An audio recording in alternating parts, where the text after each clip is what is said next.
So thank you all for attending. Successfully meet the 6th to 8th grade AZ Computer Science Standards. My name is Sean Abley. I'm with Gilbert Public Schools. I'm a technology coach at Gilbert Public Schools, and I've been teaching technology since 2002. I started out in a high school teaching technology. I worked in a K-8 in Arizona, and another high school here in Arizona, and now I'm a technology coach. My degree is in computer science, and I am a standards geek. So when the state of Arizona adopted the CS standards in October of 2018, I really couldn't wait to dive into them. I know that a lot of people are starting to dive more into the computer science standards and aren't always sure where to start. So I tried to put some things together. I did a lot of things for the K-5 and then put some things together for 6-8.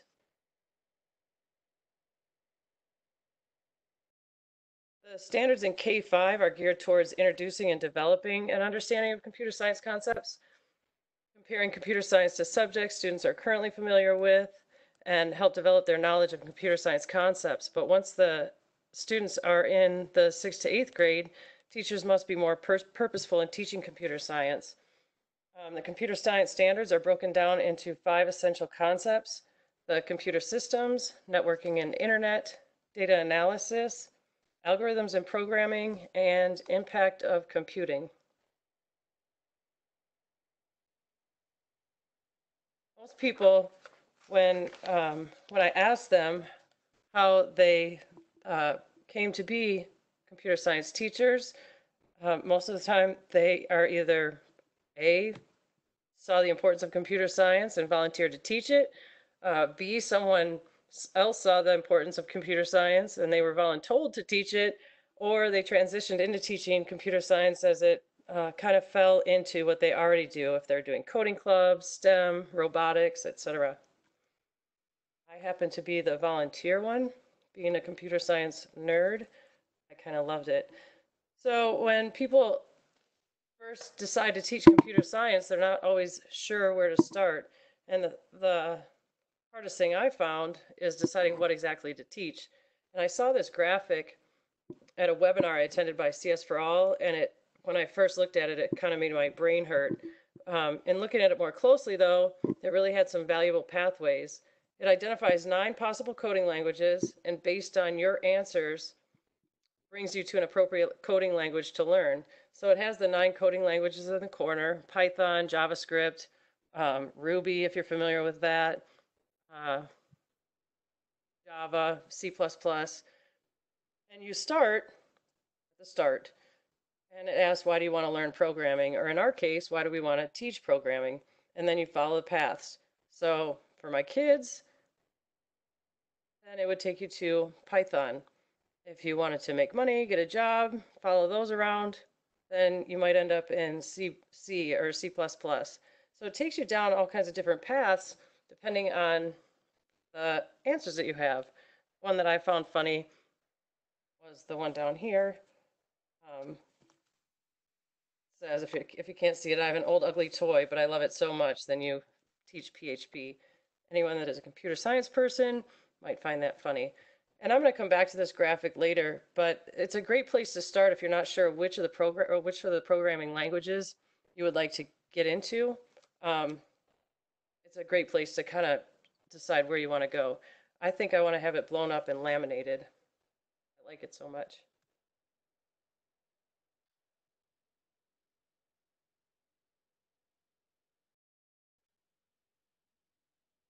So the biggest thing to decide then is, what do you want your course to look like? Do you want it to be a computer science overview, something that the kids choose, basic drag and drop, block code, or do you want to teach actual code? Do you want a complete computer science curriculum versus coding when you can? There's all kinds of different options. And whether you're looking to supplement class assignments with some coding practice or design an entire computer science curriculum, there are tons of resources available. In this webinar, I've chosen a few of my favorites to demonstrate and talk about the pros and cons. Is anyone currently teaching computer science? And if so, what are you using in your classes? You can answer that in the chat if you would.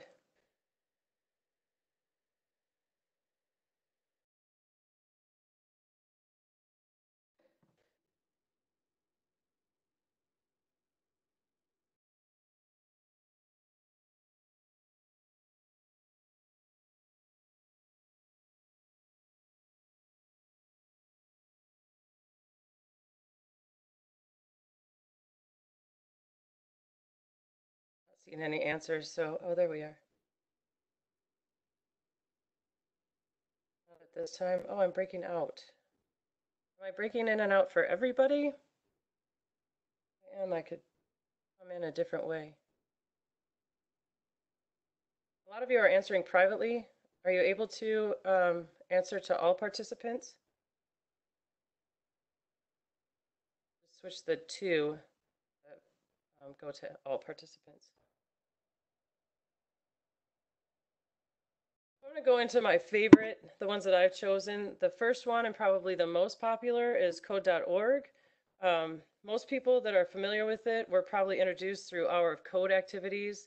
It's most popular because it's very easy to set up classes, make assignments, and let kids have, and just let kids have at it. You don't have to have any experience in computer science or even really know anything about coding to get your students started with this.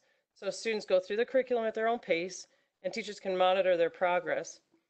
If teachers want to just expose students to coding when time allows, there are tons of hour of code activities that can be completed in a class period. It's really easy to use for both the students and the teacher. It's K-12. Again, you can set up and track the classes.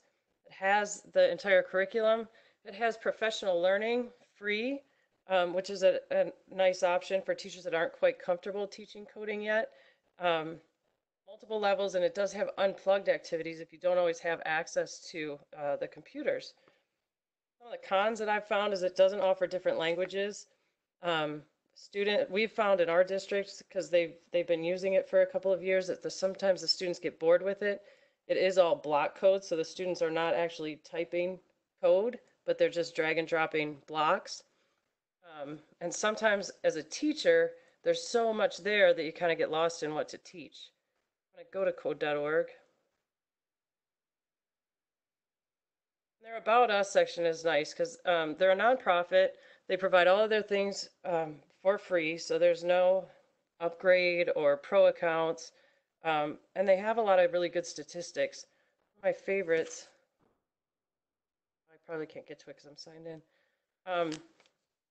Their stats page will show you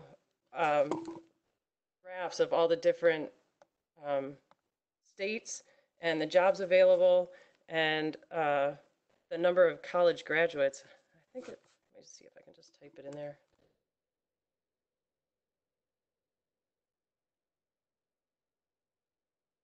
So it has a lot of statistics on it, but if you go to the state map, it shows you that there's 484,000 jobs nationwide that are open, with only 61,000 people graduating with a computer science degree. So that's quite a gap, which says that, sending students into this field is probably good for their future. If you look at Arizona specifically, we have over 9,000 jobs currently available with only 814 computer science graduates, and that's in our entire state. So you can kind of see the importance of teaching computer science to our kids and getting them interested in it at a younger age, so that when they start to think about what they want to do in college, this is maybe an option for them. I'm going to show you what it looks like from a teacher view.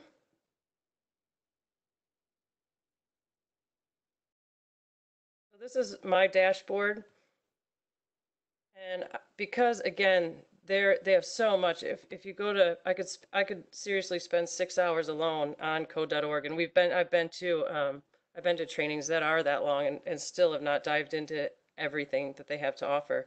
But I kind of went and just broke it down by what I saw and kind of by their suggestions too. So they have stuff for kinder all the way through to high school. And I'll open this one because it's got a student in it. I think the student is actually, it might be me, could be my son. when you're in it as a teacher, you can see the different assignments. And then this is what the kids see too. So they start with a lesson overview. It'll give you some information. I want to show you what it looks like for when the students get in there, so that you can see that it's something that kids are able to do without a teacher even guiding them. An overview of what they're going to do. Gives them a video.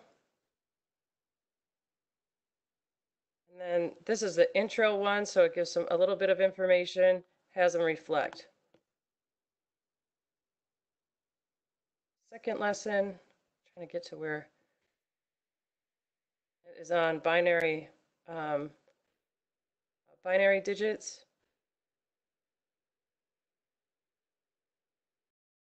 And as the answer,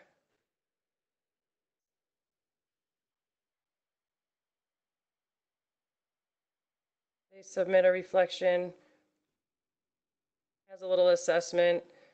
Eventually it gets to the coding part. Hang on. Here's some.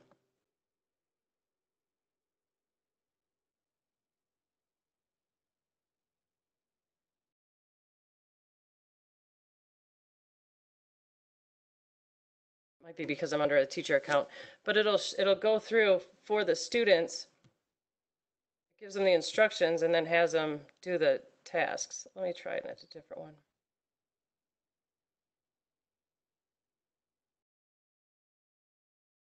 There we go. So this one, I went halfway through the thing, so I'm at 6, and it won't necessarily make sense from here. But what the students do is just drag the blocks over to the workspace and then click run and watch it happen. If they have trouble, they can see a solution, they can get hints, and really, again, it doesn't necessarily require any help from the teacher.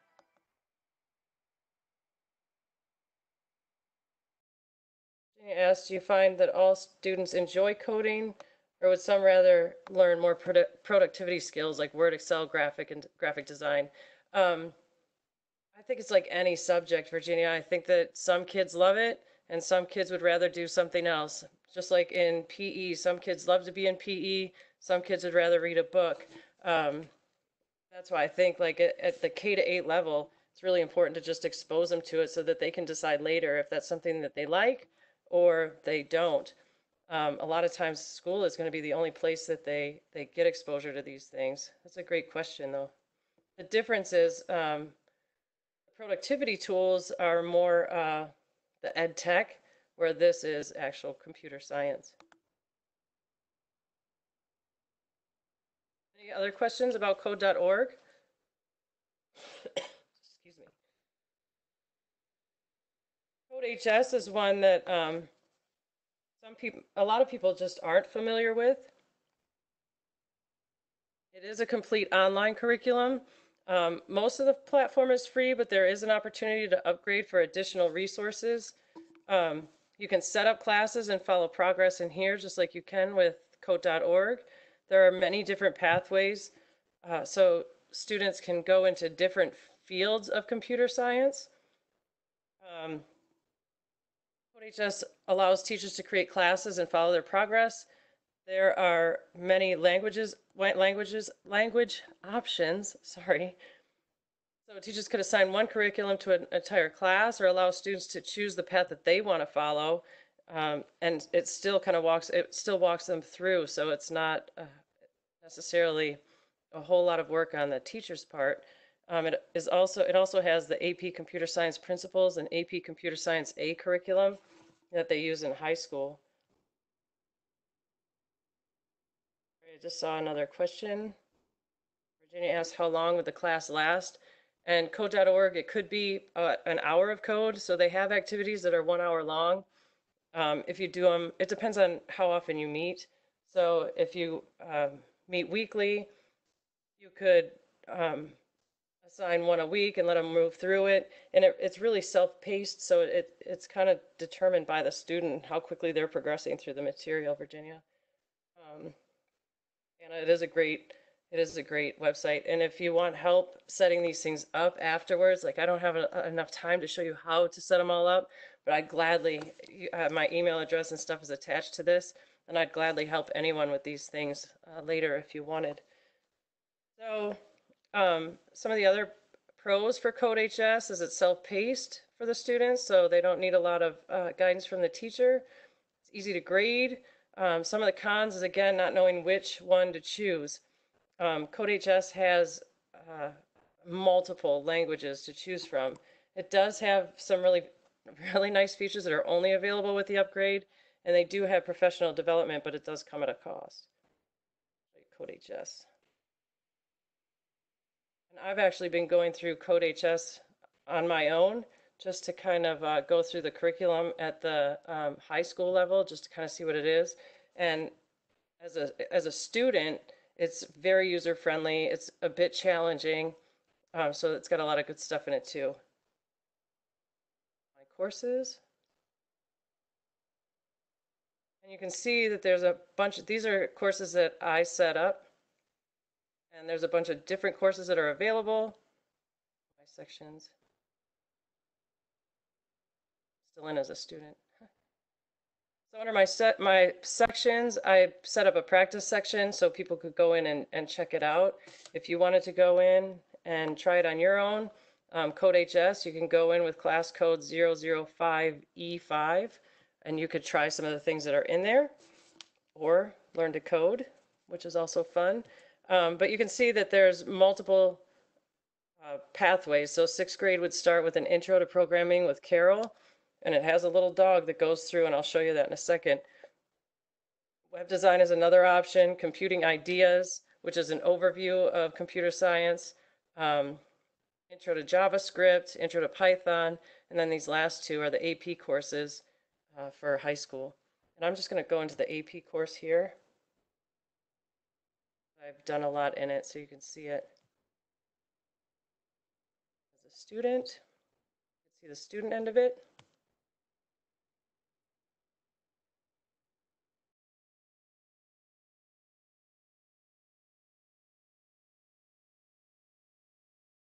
Anna's question was, did you say if those sites have a fee to register? Neither one of these do. Code.org is completely free. Everything on the website is free. CodeHS, most of it is free. They do have a pro version that you can upgrade to, but all this stuff that I'm showing you today is free. I haven't paid for anything. Everything that I'm showing you on all of these will be free, actually, because, well, I'm not paying for them. I wanted to find the free ones.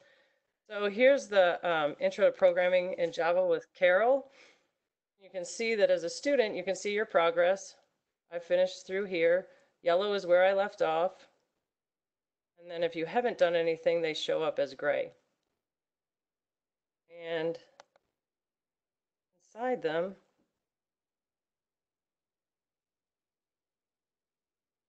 you open it up. This one is all handwritten code. So I made the choice that they couldn't use block code in here, that the students had to be typing in the code. But it walks you, so this is 1.16. 1.1, let me go back.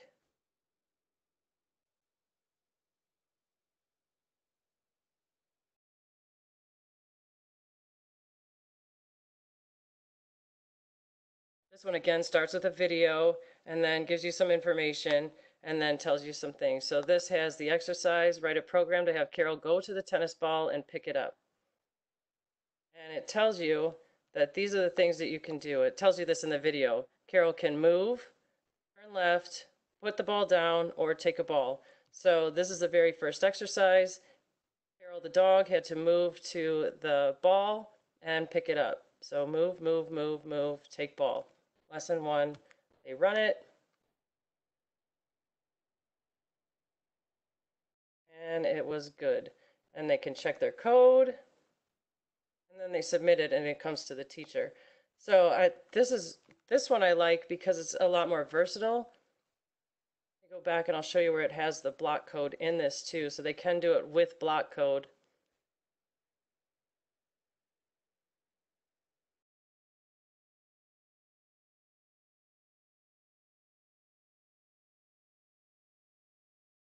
Lana's question was, would you suggest this for adults who want to learn to code? And absolutely, this is probably, I like this better than Code.org because it's preparing you for Python and Java actually, and it does have. I know that it didn't look all that easy on that page because that was all in the written code, and here it does it in block. Same program, write a program.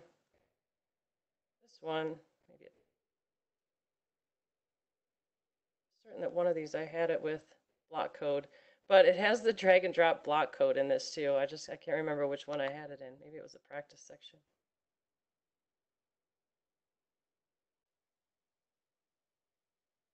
It's an option when you set it up.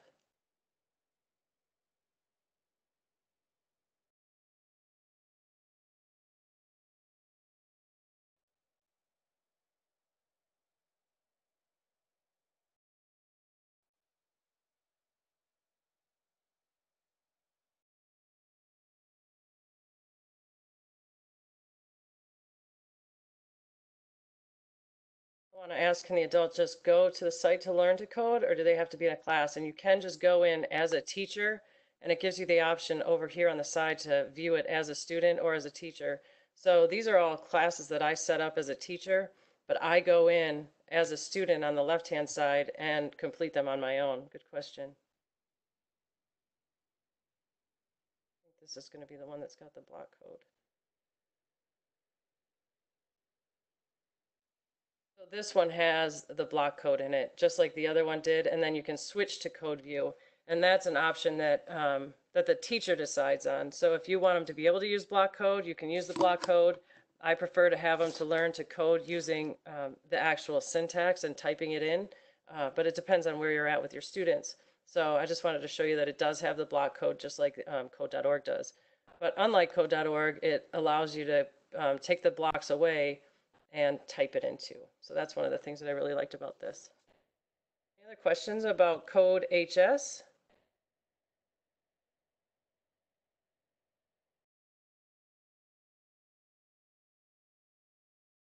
The next one is Code Academy, and Code Academy offers self-paced tutorials in a number of different languages.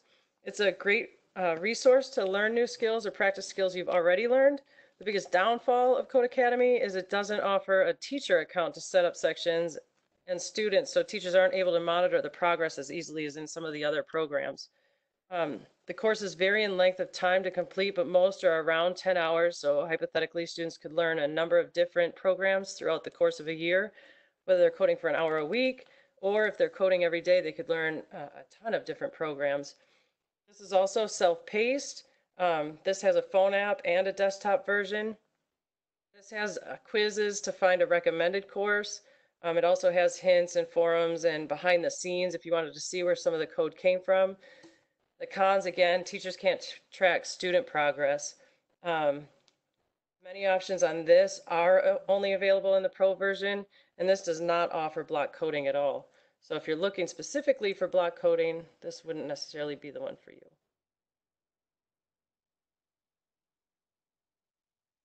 So this is the Code Academy website, and it shows you the catalog. You can see that it's got data analysis, video games, JavaScript, building websites, and if you're not sure where to start, you start with the Welcome to Code Academy. It'll walk you through some of their things. Are you ready to start coding? This is going to teach you how to use their site, just like all the other ones have too. So it gives you a little bit of a lesson. It tells you what it'll say. It tells you to, in the instructions here, it just tells you to change the text in here. So if I change this to ably, run, changes it to ably. Oh, I left the question mark in there. And it, just by the program itself, will do fun things. So when I said it shows you behind the scenes stuff, bounce bubbles and draw a name don't just happen. They have to be coded also. So if you click on the file, it tells you bubbles. This is all the code that goes to make those bubbles move. A lot of coding goes in to make this happen, and it's nice to be able to show that to the students so that they can see it. That's what I kind of liked about this one. I've used this one again to sharpen some of my skills, to learn new ones. When I got my computer science degree, Python was not a thing. So they offer courses in Python and some other things. Catalog. Coding foundations, web development. But here with Python, that was something that I had no clue about. So I've gone through this site to be able to learn some of those things. And you can see that this takes 10 weeks. This will be 6 weeks. So it kind of gives you an idea of how long these classes would be. So you can kind of choose depending on how much time you have with your students.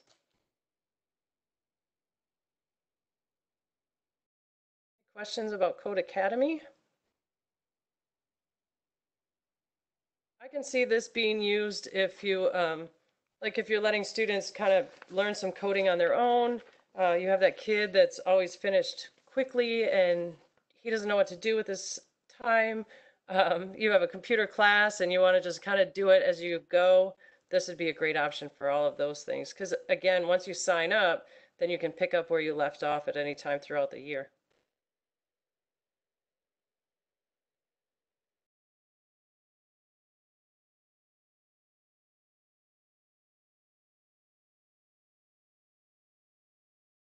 CS First. Some people are more familiar with CS First. It's a Google thing. Anyone familiar with CS First?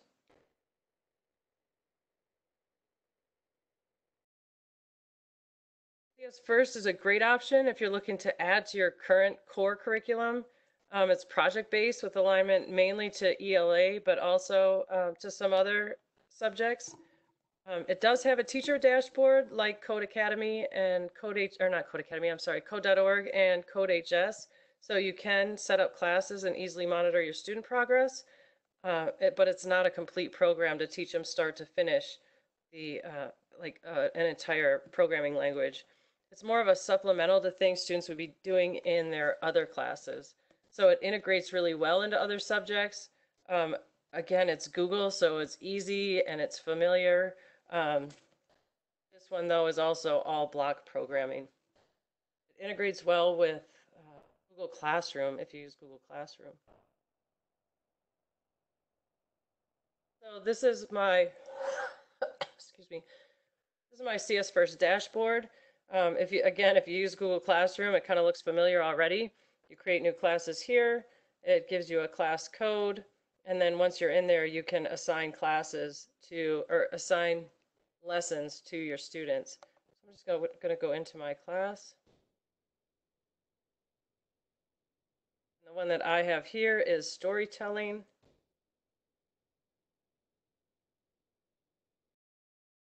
And it gives you an overview of the activities, tells you what materials you might need. It has the solution sheets, which is nice. So if you're looking for solutions to some of their questions, it has those kind of things. The other cool thing about CS First is they have these really great kits that they'll send you for free if you're using one of the full themes. Let me see if I'll assign one so that you can see. So they have individual activities at the top, and then when you get to the bottom, it has these multi-day activities. So these are 8 activities. Most of them, I think, are all 8. When you click on one, these are kind of more aligned to specific classes like storytelling. This one's music and sound, friends, fashion and design, and art. So I'm just going to choose the art one and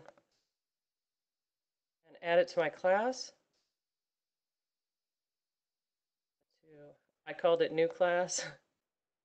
And then when you assign a theme, it asks how you want the materials for it. So it has a lesson plan, solution sheets, stickers, a passport book that kids can get badges as they go through the curriculum. So you can, I'll print my own. But if you want to order a free kit, they'll mail you paper copies of it, so you don't have to print it. I'll show you what's in them. So they have individual activities at the top, and then when you assign a theme, it asks how you want the materials for it. So it has a lesson plan, solution sheets, stickers, a passport book that kids can get badges as they go through the curriculum. So you can, I'm going to choose, I'll print my own. But if you want to order a free kit, they'll mail you paper copies of it, so you don't have to print it. I'll show you what's in them.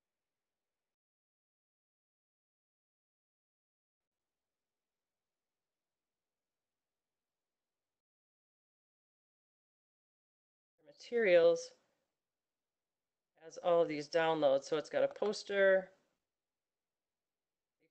You can print it, or these are the things that they'll mail out to you in their kits for every one of them that you do, and for every class. So if you have 5 classes that you're assigning it to, they'll send enough for all 5 classes. There's a little passport book. This is cute. So it has, you put their name in it, some instructions. This is because it's back to back. That's why it seems out of order. They put their username and password in here. And then for each activity, it kind of covers what you learned, lets them write some notes in there, and once they finish it, then they get a sticker.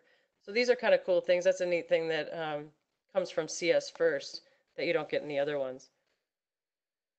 I can show you what the curriculum looks like from a student end.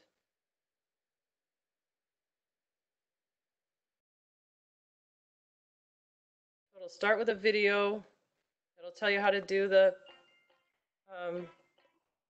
program. Welcome to Google CS First. Before getting started, take the brief survey below this video. You may have answered some of these questions before in a previous CS First club. We'll go ahead and answer them again so that we can have your most recent thoughts and opinions. If you're unsure of the answers to a question, just make your best guess. There are no wrong answers. Questions with checkboxes allow you to... So it'll go through a little video, has you fill out a survey. That's the first one for every single lesson that they do. Has the overview and then a survey, and then it gives you an overview of the program. Welcome to the Computer Science Club Google CS First. I'm Kumar. In this video, I'll introduce you to the CS First website and the programming language way. Designing will guide you through building a project in Scratch. Scratch is a computer programming language. So the video is 4 minutes, but you can kind of see that it walks you. Language top of your browser. It walks you through all of the steps in order to be successful with the program. Anastasia says that she's used Scratch already and she loves it. It is fun because it's easy to use. It's intuitive for our kids. So this would be a great option for you, Anastasia, is the CS First.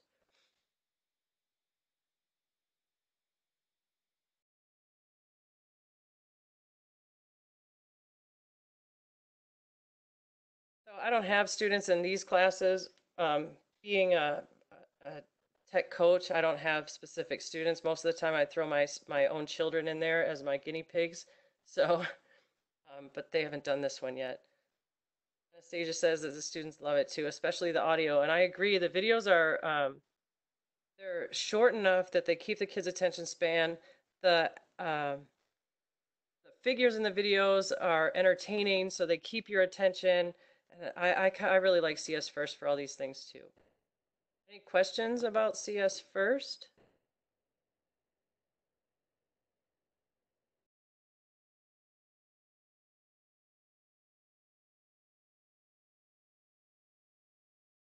Anastasia says she lets them present, and that's how they learn from each other. And I can't express enough how important like pair programming is, especially when they're just starting to learn programming. Because the kids do learn from each other and they teach each other, and when they get stuck, they know how to do this with each other. So somebody fills in the gaps that the other one has. Virginia asked, could you use this with 4th and 5th graders? And I would say absolutely. I was actually at a training yesterday for CS First and Applied Digital Skills, and I think this would easily be used for 4th and 5th graders, because it walks them through. It gives them a video. It tells them how to use Scratch. It tells them how to drag and drop. And then once they're there, it all follows along directly with the video. Anastasia said that kids start asking questions. How did you do that? And she can't teach them all, so she also learns from them too. I think that that's one of the most fun things about teaching computer science is you truly can't know it all. Even people that have been programming for years still rely on other people to help them. So the kids feel empowered because they know something more than we do. They get to see us being vulnerable because we don't know everything, and it's okay to be vulnerable. Um, I think that's one of the most beautiful things about computer science and teaching computer science, and probably one of the reasons that I'm most passionate about, one of the biggest reasons that I'm passionate about it. Thanks for sharing, Anastasia. Grasshopper is relatively new. And if you're not familiar with Grasshopper, it was developed by Google. It originally started as a phone app, but was just recently released as a desktop app as well. I think this is a great tool for teaching the basics of coding. Again, it's like all the others that it walks the user through tasks, provides hints, and gives them a great introduction to computer science. It is available on multiple platforms and would be a great supplemental activity for students that finish work early. The kids that are done and then don't have anything to do. We all have one. Unfortunately, there's no way to set up classes or track student progress, so it is more of an educational game than a curriculum. However, it does serve a purpose for student learning. So this is a great option for if you have a specified computer time and you're not sure what to do with them. Better than, like the mathgames.com or something like that, have them go to Grasshopper and learn to code. Let's see, I saw some questions. Anastasia says, yeah, they are empowered when she encourages them to teach each other. And I agree. And anytime that you can get a kid passionate about something and learning something and then teaching somebody else, like it's so much more solidified for those kids. And honestly, when we were doing the CS First and Applied Digital Skills PD yesterday, I've never seen a bunch of teachers so engaged. Like we're harder to engage than kids. And the teachers were all engaged in these things too, which just tells me again, like how powerful programming is for our kids. Virginia asked, so a teacher who doesn't know programming could jump in and be a learner along with the fourth and fifth graders for CS First, and absolutely. Um, all of these you can go in as a teacher or a student. I like to go in as a student just so that I can see what the kids are going to see. It's important to me to be able to be prepared for my students, um, and hopefully be able to answer some of the harder questions that they might have that they might not be able to answer through going back to the video or things like that. So yeah, the teachers can can definitely learn right along with the students. Um, I'm enrolled in all of these as a student also because I wouldn't recommend it to teachers unless I was sure that it would be good for kids. So yeah, you can go along in all of these as the student. I can't remember. I think in one of them I had to sign up using a different account to be a student. I can't remember if that was in this or in something else because I am a student in all of these classes. So I'm going to show you Grasshopper.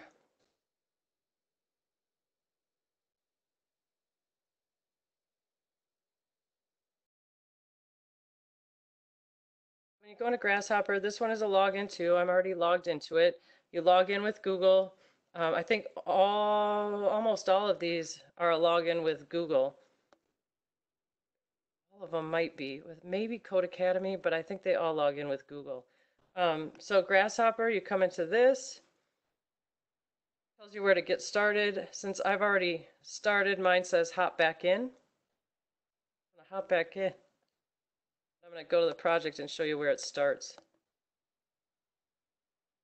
When you first go to it, it gives you some directions. Here you'll find the instructions for each step in the project. Recognize this as Google. Like again, it's Google, so it does things in a familiar way. You see this pop up in Google Slides and Google Docs. Anytime it does a update or something new it happens, it gives you these two. So it's kind of familiar. Give me another one. This is where your code will appear. And you use these to put in your code. So this one is a drag and drop also. Here's how the example is, and here's how our solution is. So this is a drag and drop also, but it shows you the coding language, which is I kind of liked a lot about this. So this one, if I just run it, I already did it, so it comes through. But say I wanted to add another line, and I go up here, This is highlighted, so I click draw box, pick the color, run the code. I made a mistake, so it's telling me that I made a mistake because, well, it was supposed to be yellow. So then I can go back up here and change that to yellow, draw box, yellow. I need a new line.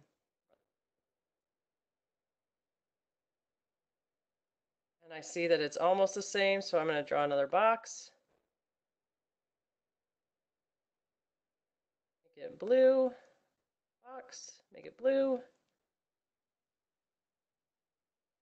A box. Make it blue. On the code.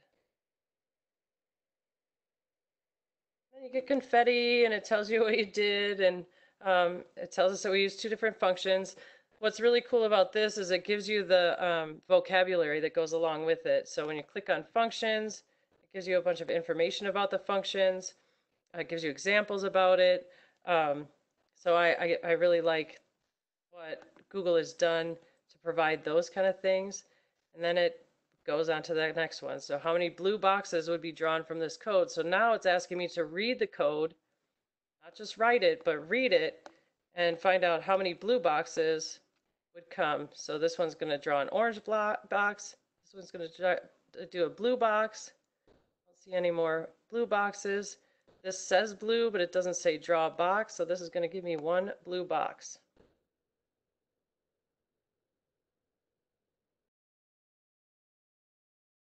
Don't want to keep emails.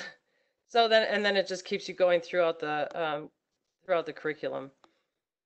And it goes through drawing shapes, then it does variables, and covers a lot of the different concepts in computer science.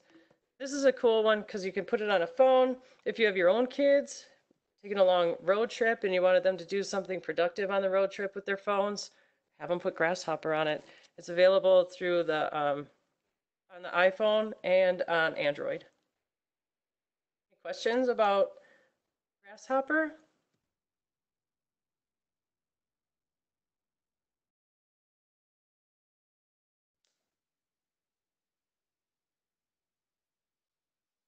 Those are 5 of my favorites. Excuse me, I'm sorry. Those are 5 of my favorites, and then you have to decide which one is right for you. So I made this chart because when I got done, I thought, well, I'm presenting this over a webinar, and it's a lot of information to get in an hour.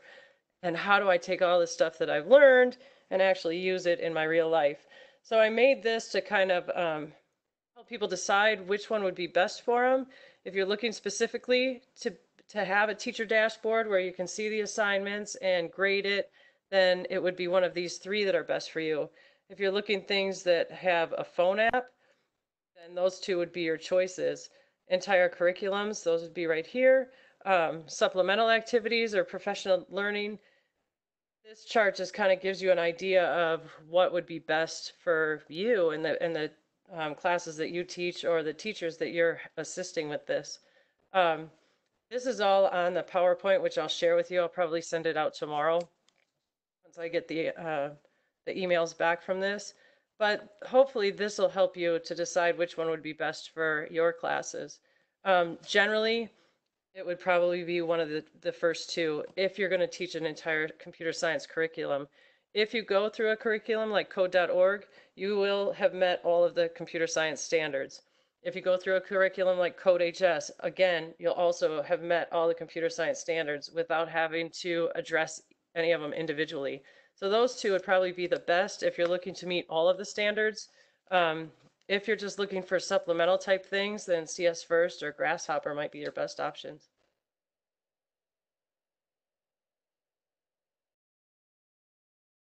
There's a ton of other computer science resources that don't necessarily have like the curriculum that these had.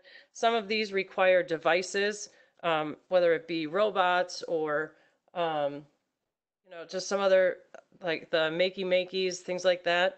So the ones that I showed you, the 5 that I showed you were completely free. They didn't require anything more than a computer. But I like to throw these things in here too because some people have these things available to them or they have the funds for them. So I like to let you know where these things are. So ITology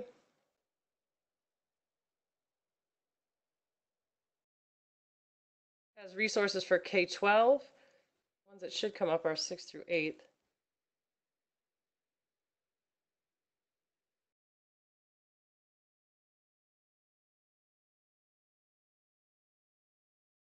So it has the 6th to 8th resources, Lego Mindstorms, robots, Raspberry Pi, snap circuits.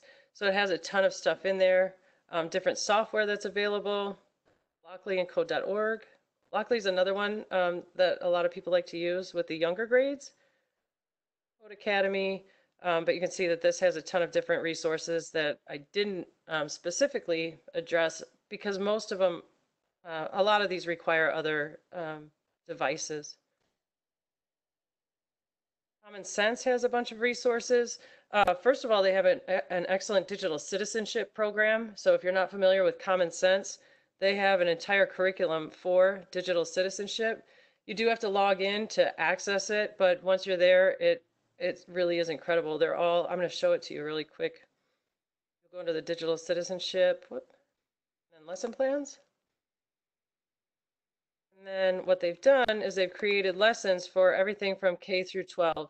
And each grade has, K and 1 have 3 lessons. Everyone else has these 6. So media and well-being, privacy, security, digital footprint, relationships, cyberbullying, and news media. Each grade level has a different lesson plans that go along with those. I'm just going to click on one of these. It gives you an overview, but I like the lesson plan, and this is when you have to log in. But again, it's free. They just like to have you logged in.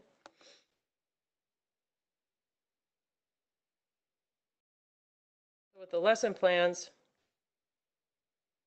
for digital citizenship, it gives you a slideshow, gives you handouts, gives you a complete script that goes along with the slideshow. It has family activities and family resources that you can send in an email, which is awesome. I know it sounds like I might be employed by Common Sense, and I'm totally not, but the stuff that they offer is phenomenal for all teachers. We at Gilbert Public, we've adopted the Common Sense for our digital citizenship curriculum, and at the 4 schools that I service, I've never heard a bad thing of it. The students love it, the teachers love it. There's a lot of engagement and discussions that go along with these things. Definitely something that you should have in your back pocket to be teaching digital citizenship is the Common Sense stuff.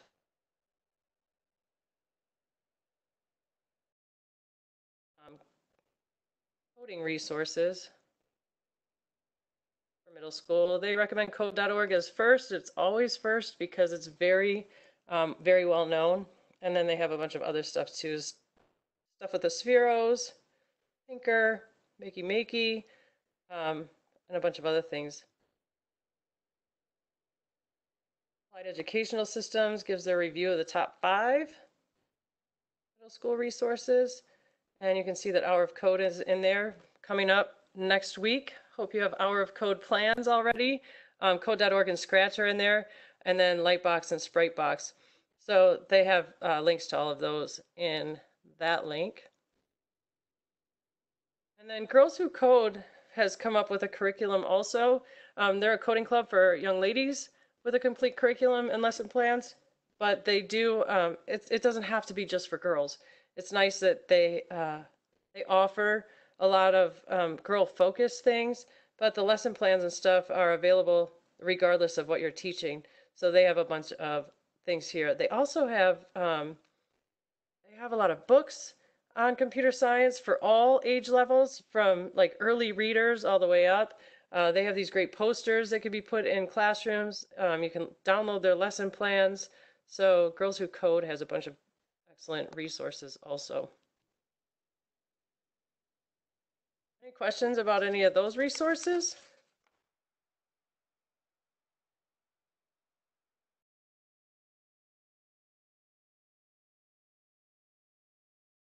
Any questions about any of the stuff that we've covered in tonight's webinar?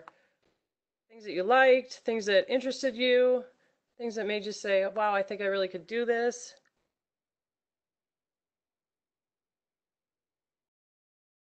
If you have any questions beyond this, if you want help setting up any of these accounts, if you're looking for guidance on what to do in your classes, again, this is something that I love and I'm super passionate about, and I'm more than happy to help anyone with any of this stuff. There's my email address, my Twitter, if you need that. Sarah is with the Department of Ed, and she's the one who arranged for me to do these webinars. So if you needed to get in touch with her, had questions for her, her information is there as well.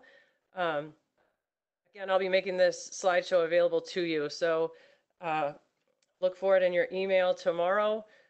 And is there anyone that has anything that they were wondering about, or any questions that came up while I was doing the webinar that did not get addressed?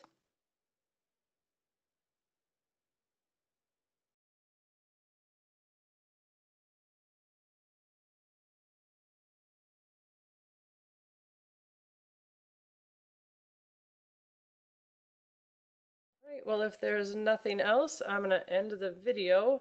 I'll stick around for a minute in case anyone had any questions that they wanted to throw out there. I'll unmute you if you needed to talk. Thank you again for spending an hour of your December with me. Hope that you found something in there that you could use. I hope that you found it useful. Thanks.